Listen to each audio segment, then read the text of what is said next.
What is going on, all you Pokemon collecting maniacs out there? This is Ryan, the Pika Pika Papa, and today we're going to look through the lens with which I believe gives us the best idea of what is happening at the macro level of the Pokemon hobby, and not just in our neck of the woods, but truly globally. And that is very, very kind of like a bold statement here on the channel, because we look at all kinds of data and trends and how certain sets and cards and eras are moving.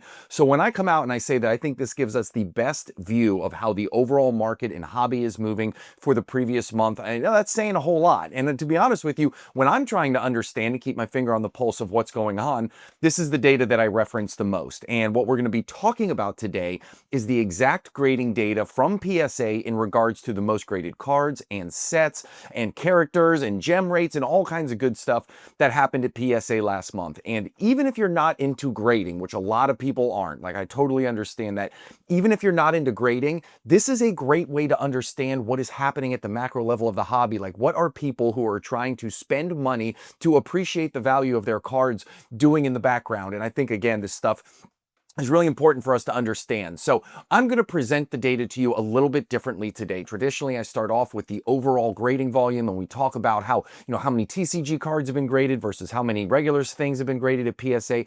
But this month, we're going to do it differently. I'm going to start with talking about the most graded cards. Then we're going to talk about the most graded sets, and then we're going to go into some more, high level type data, because the most graded cards, I think, is incredibly impactful. And I think it shines a bright light onto what's going on in the hobby right now. And again, I think it's really important for you and I to understand that as well. So before I get into all of that, I got to give my selfish plug and say, if you watch this video, if you find this helpful, we do it every month. We've been doing this for 3 years at this point. So if you enjoy it, if you're having fun, hit that subscribe button or give us a thumbs up. Those two small things go a long way in helping my small channel out. And we put a ton of work into this type of content. And that's the best way to let me know you appreciate the work that we do. So with that being said, what I want you to look at on the screen right now, this is a list of the most graded TCG cards at PSA last month. And there's some really, really cool and first time ever takeaways from this that I want to highlight. And it is also going to kind of lean into why I am such a big, big believer in the long-term prospects of Pokemon cards as a whole.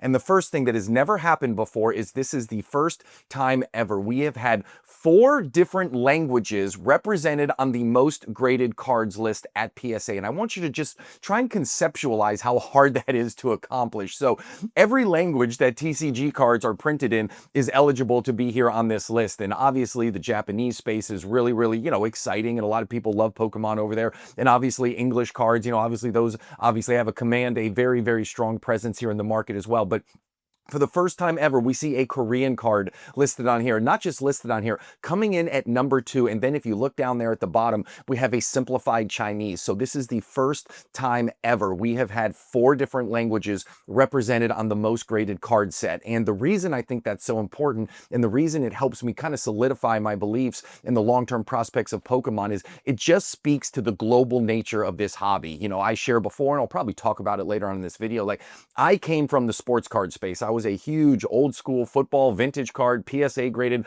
collector for a very long time, but I felt like that market was pretty narrow. When my kids got into Pokemon, I fell in love with it as well. And so a couple years after that, I created this channel. But the thing that I love about Pokemon is so incredibly global. And I don't think there's a better representation than that, of seeing that out of the top 10 most graded cards at PSA last month, 4 different languages were represented.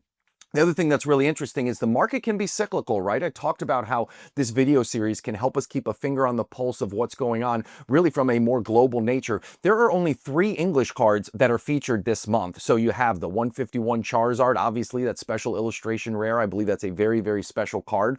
Then you have the Pikachu with gray felt hat promo card. That card has it's been on this list, I think, for like 21 of the last 22 months. It is absolutely insane, the stick-to-itiveness of that Pikachu card. And obviously the hobby loves it because it just continues to appreciate in value as well.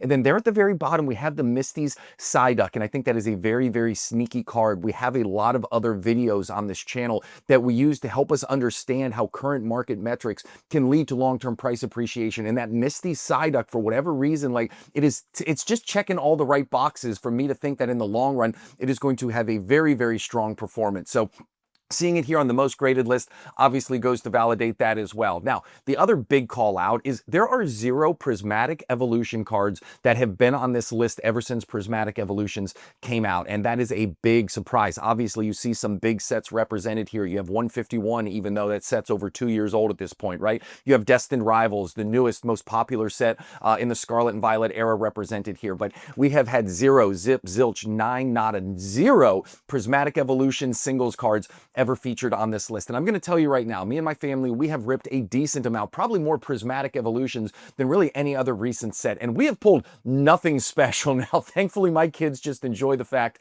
that we get to rip product because they understand how hard it is to get a hold of. But we've pulled nothing worth grading, nothing exciting. So when I don't see it on here, it makes me a true believer that the gem rates are really, really low. So people aren't sending through the ones that they do pull because they don't think they'll grade well. And also that the pull rates are as bad as we think they are. The other thing that I thought would be interesting to highlight is take a look at the strength of Pikachu. Pikachu is represented here 4 out of 10 possible times, so I thought that was a really, really big takeaway. So really interesting to see Pikachu get its time in the sun. We'll talk about that later on when we look at the most graded characters, but I thought that was a really, really cool call out that Pikachu is just absolutely dominating the space right now in terms of popularity, okay? So the next thing that we're going to talk about, this is the most graded sets, and as I said earlier, like there's some very cool takeaways from this. First and foremost, you see Destined Rivals coming in at number 1, and then coming in at number 2, you have Terrestrial Festival, right? Like that is the Japanese version of the English version of Prismatic Evolutions, right? And then you have Pokemon 151 in the English variety coming in at number 3. But I thought what would be a cool takeaway was look at these right here. So look at the overall all-time grading volume of the 4 biggest ones that are represented here. The Japanese Terrestrial Festival, you got the English 151, you got Crown Zenith represented on here, and then you have Japanese 151. Like,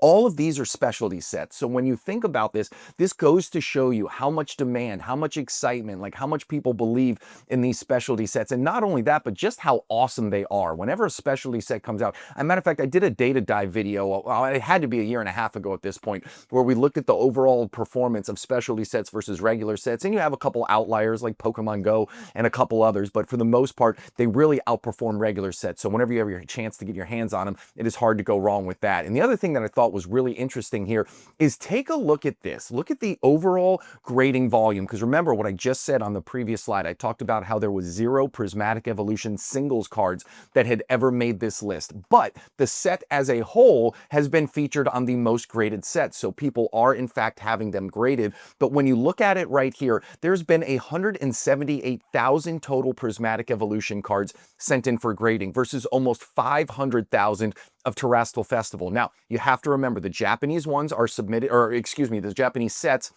are launched prior to the English ones. So they usually have a couple months of a head start in terms of grading volume, but they certainly don't usually start off with this big of a lead. So again, it just goes to, for me, this solidifies all of my belief that Prismatic Evolutions is going to be a fantastic long-term set. Like I think at the end of the day, because of the gem rates being so low, because of the pull rates being so abysmal, because of the fact that the artwork is awesome and you have big name Pokemon in there, like all of these things are just pinging in my head telling me that it is going to be a fantastic set. And even at its current price point, I think some of the sealed product is still a little bit undervalued. And the other thing that I want to talk about too is the cyclical nature of this hobby.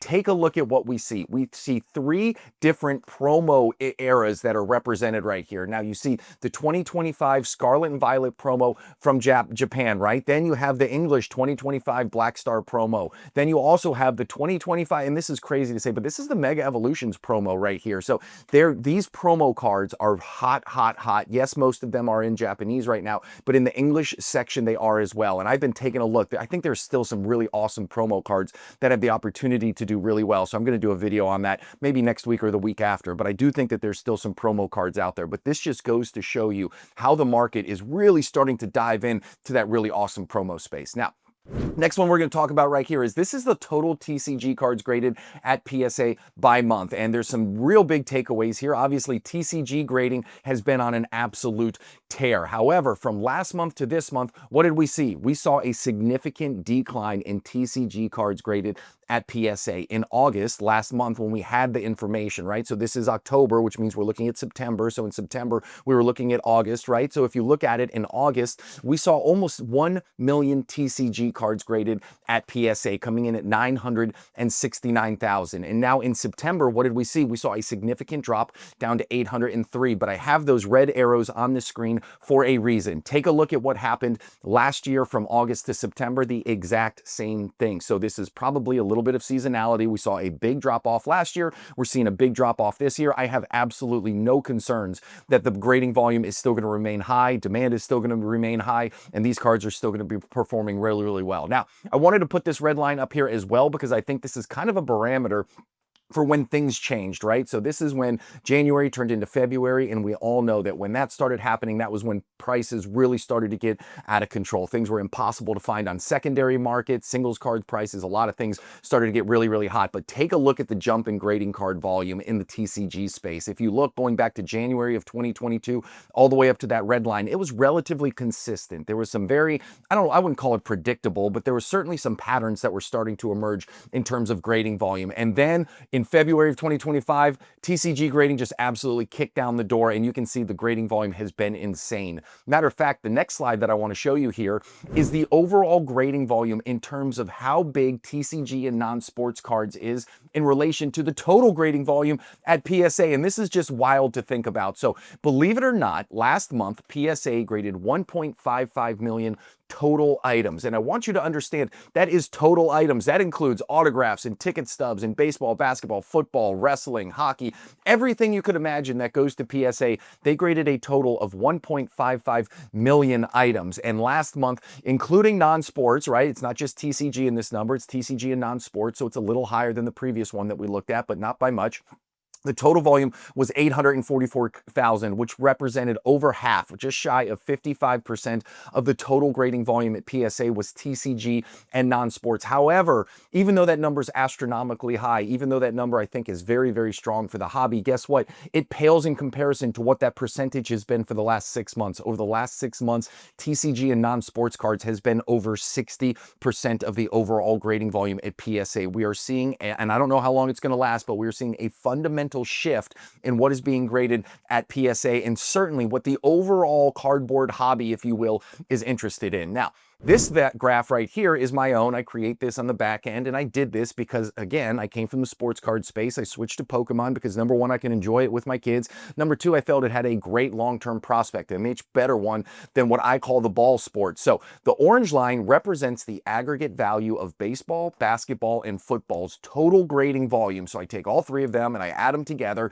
ever since really the last 3 years. And so when you look at it right here, I mark that against the bright blue line, which is the overall TCG grading volume. And as you can see, really up until the beginning of 2025, it was a heavyweight fight. Some months Pokemon and TCG were the highest graded. Sometimes ball sports were the highest graded. Then we had a period where ball sports kind of broke out. But then if you look again in the entirety of 2025, TCG grading has far outpaced ball sports grading. And now as you can see, last month TCG grading came down, ball sports went up. It's going to be interesting to see if that starts to right itself and follow the normal trend we've seen in 2025 starting next month and beyond. We'll just have to wait to see, but I'm very, very excited for this. And again, when you think about the global nature of TCG cards, I think that just amplifies the ability for it to have a bigger portion of the market versus these ball sports, which I know, listen, sports are global as well. I totally understand that. But the NFL is not nearly as possible or not nearly as popular over in Europe or anything like that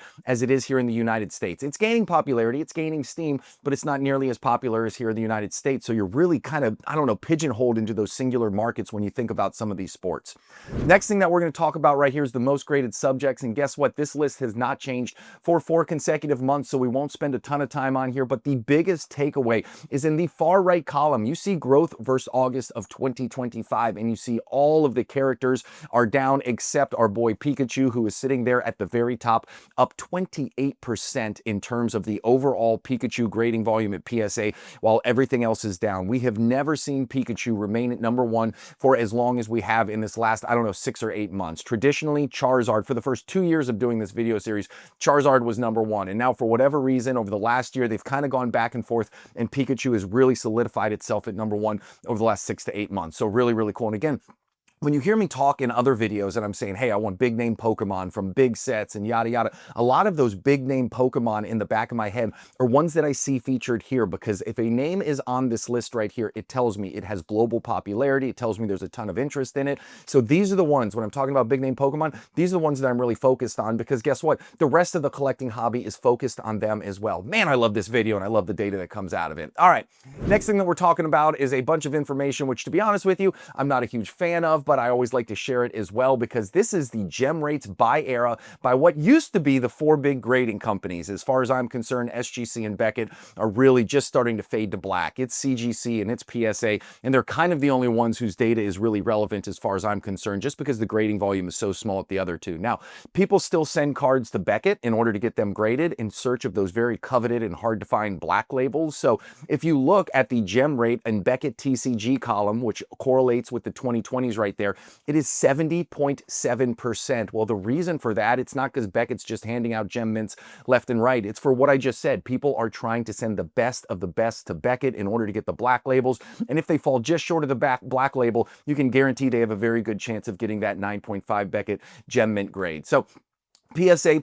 is going to really ebb and flow in terms of overall gem rates based off of how big of the Japanese card population is being sent in, because we all know the print quality in Japan is absolutely insane. It is not uncommon for some of those sets to have a 90% plus gem rate. So in months like this one, where we see a lot of Japanese cards coming through in the most graded sets and the most graded cards, it's not uncommon to see PSA's gem rate start to tick up there, right? It's at almost 60%. And as we see Japanese cards start to fall off and we see more English cards on there, unfortunately, we see the overall gem rate come down because the print quality is just not the same. CGC is a very interesting kind of tale of the tape here. They are all over the place in terms of gem rate. They had started off in the 50-55% range, which is kind of normal, what I expect. And then they went through this crazy period of growth where the gem rate was all the way up in the 60% range for a very long period of time. Last month, it dropped down to 45.9%. And then this month, all of a sudden, it's back up near 65%. So again, I always say take this with a grain of salt. This is just a fun thing to look at. But for me, grade with who you love, grade with who's going to give you the most satisfaction. But it is kind of cool to see how these gem rates kind of change over time. Last thing, and this is the final slide we're going to talk about today, is this is overall grading activity at PSA. And even if you absolutely hate sports, or if you hate wrestling, or if you have no care for PSA whatsoever, I think this is a great graph which represents a strong and growing hobby, okay? If you were to trend line this out, the overall grading volume at PSA as a whole has increased very steadily, very organically, very healthily, and this goes all the way back to March of 2021, and that is what I'm looking for. I want this overall alternative investment class that is sports cards and TCG cards and all of the other things that come along with it. I want it to be healthy and I want it to be growing. I want it to do that because I want this hobby to continue to thrive. And honestly, I want my stuff to continue to appreciate in value. I want to make sure that when I hand this down to my kids, if that ends up happening in the next 15, 20 years, they got a little nest egg sitting here in TCG cards. Now, I always got to say that with a grain of salt, because listen, do not invest in TCG cards because you want that to fund your retirement. Like, this is a side gig for me. Like, obviously I have other retirement plans, but it would be nice if I could hand them down something really cool. So we'll have to see what happens in the future, but at least since March of 2021, I think this is a really good indication of how the hobby has grown. Now, if you made it to the end of the video, if you had fun, if you enjoyed the content, hit that subscribe button or give us a thumbs up. Those two small things go a really long way in helping my small channel out, and I can't tell you how much I appreciate it. All right, everybody, I'll talk to you later. See you. Bye.